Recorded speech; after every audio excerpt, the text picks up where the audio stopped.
আসন্ন নির্বাচন নিয়ে বিএনপি চেয়ারপারসন বেগম খালেদা জিয়ার দলের সিনিয়র নেতাদের নির্দেশ দিয়েছেন অন্তর্বর্তী সরকারের প্রধান উপদেষ্টা বা সরকারের সঙ্গে সরাসরি কোনো বিরোধ না জড়াতে, বরং যুক্তির আলোকে আলোচনার মাধ্যমে সংকট সমাধানের পথে এগুতে বলেছেন তিনি।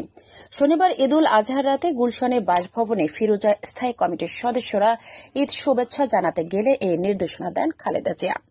সম্প্রতি প্রধান উপদেষ্টা ড মোহাম্মদ ইউনূস জাতীয় সংসদ নির্বাচন আগামী বছরের এপ্রিল মাসে প্রথমার্ধে অনুষ্ঠানের ঘোষণা দেন। এর প্রতিক্রিয়া বিএনপির প্রথমে কঠোর অবস্থান নেয়। ডিসেম্বরে নির্বাচন চান দলটি। তবে খালেদা জিয়া মনে করেন সরাসরি সংঘাত নয়, আলোচনার মাধ্যমে সমাধানের পথ খুঁজতে হবে। তিনি সতর্ক করেন ড ইউনূস না থাকলেও পরিকল্পনা থাকতে হবে। এরপর সোমবার বিএনপির স্থায়ী কমিটির বৈঠকে খালেদা জিয়ার মতামত নিয়ে বিস্তারিত আলোচনা হয় এবং আলোচনার পথেই এগোনোর সিদ্ধান্ত নেওয়া হয়। ফলে নির্বাচন নিয়ে বিএনপির কৌশলে কিছুটা নমনীয়তা দেখা যাচ্ছে।